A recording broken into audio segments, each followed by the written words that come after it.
Our community, our country is experiencing a crisis. We're not winning the war on drugs, we're losing the war on drugs. Every day, more and more people in our community and all across our entire country are dying from fentanyl poisonings.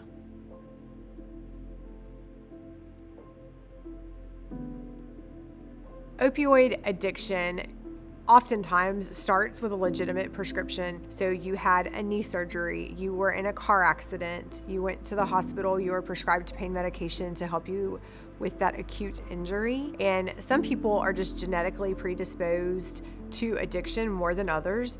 And so just a couple of doses and then they can become addicted to the medication. So not always the case, but that can happen.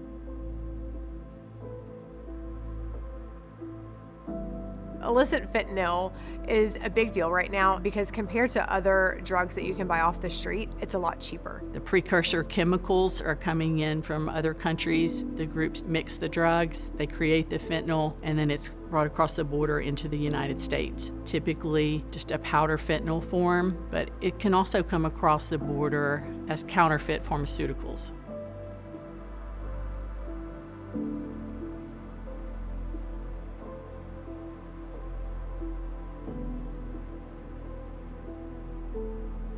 Drug dealers can mix it with their other products to decrease the cost of that product and make more money off of it. And so now we're seeing individuals die from fentanyl overdoses that have never been a fentanyl addict, have never been a heroin addict, have never even been an opioid addict. Their drug of choice was something like cocaine or methamphetamine or marijuana. And when they went to get their cocaine, methamphetamine, or marijuana, it was adulterated with fentanyl, and ultimately they had an overdose and died. When fentanyl's involved, it's a whole different ballgame.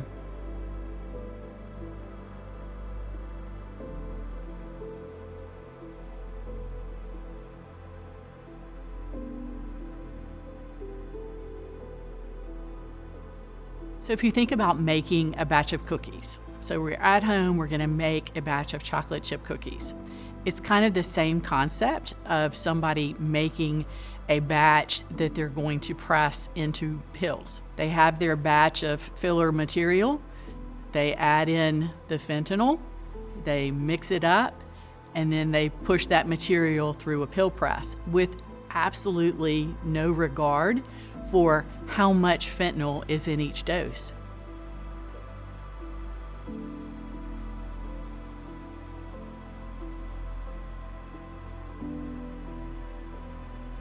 One counterfeit pill may have no fentanyl at all. Another counterfeit pill may have just a tiny bit of fentanyl that someone who is used to taking opioids and has that level of tolerance, they might survive it. But that third pill may have the vast majority of the fentanyl in it. The body can't take it. They're going to die. You might just end up with that bad batch, that one unlucky time. And all it takes is one hit of fentanyl, and it's over with.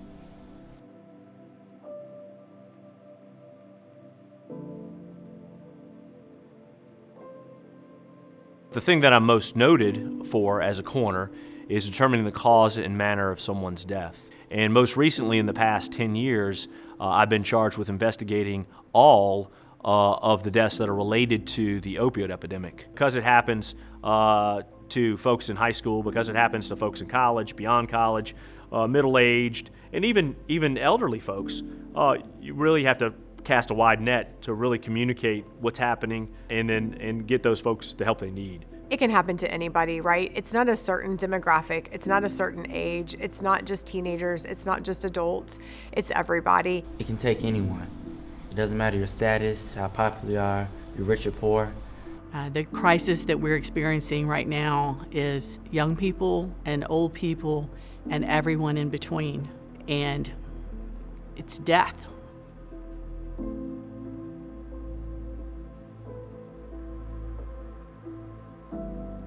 When you type a period in your phone, the same size that period is in your phone and a size of fentanyl is the same amount that can kill you. I done seen too many people go down the addiction road.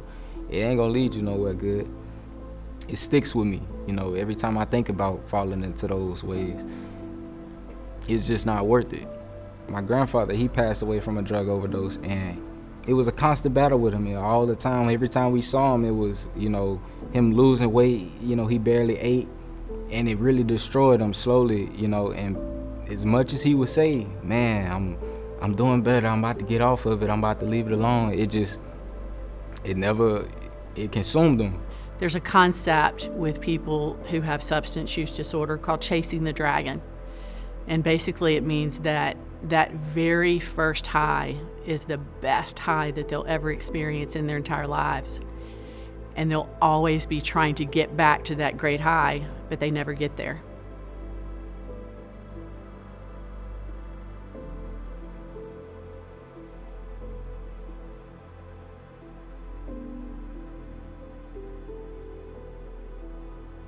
So the next time they use a little bit more, but they never get back to that great high. They never catch that dragon. They just get back to kind of a normal state. And then the next day, they have to use a little bit more, and so on and so on. And that's why the opioid epidemic is so terrible, because it just doesn't stop. The person can't stop. And a lot of times people come in and out of their addiction. They get better, they're doing okay, and then something happens stressful or tragic in their life, and they go right back to it, which illustrates the power of opioids. It is not an easy road to travel, and oftentimes it's a very long road. As my children get older, some of the things my husband and I talk about are like when they go to college, like, okay, you're going to go to a bar at some point in your life. I mean, it's probably a given, but don't take a drink from anybody else. I mean, you don't know what is going to be in that drink. And I think it's kind of the same thing with the fentanyl poisoning, right? Don't take anything from anybody else because you don't know what else is in it.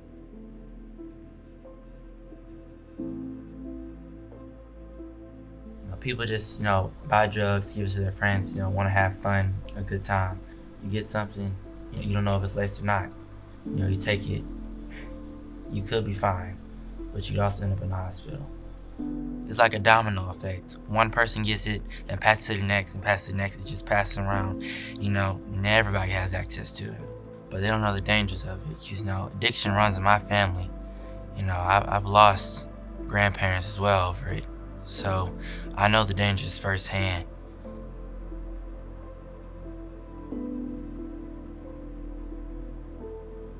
There's too much fentanyl on the streets in our community right now.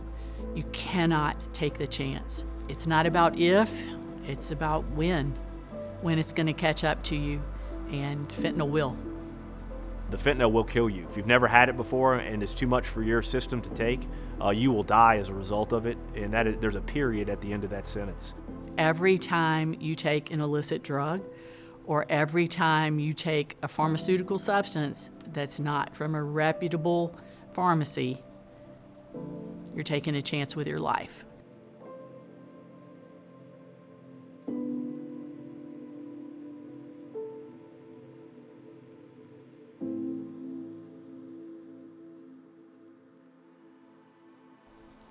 The answer is not just stop. We would love to say that. Oh, just stop. But someone who is caught up in the addiction to opioids probably can't just stop. They need professional help. I wish we can just say, just quit, because it's not that easy. There's steps you have to take with this. So what has to happen? What has to happen right now is that you have to intervene on their behalf. There's a stigma in society, right? That, oh, you're a druggie, you're an addict, and all of these words that we're not supposed to use anymore, because it really is a condition. It's a chronic condition that should be treated like diabetes, hypertension, asthma. There's medications that are available to treat it. There's counseling, there's different programs. And so with the right help, then it can be treated and patients can live a normal life and be a part of society again like they once were. If it's you, if you're the person who's caught up with a substance use disorder, you've got to ask for help. Go to your mom, go to your counselor, go to whoever you feel comfortable with. Someone will be able to help you.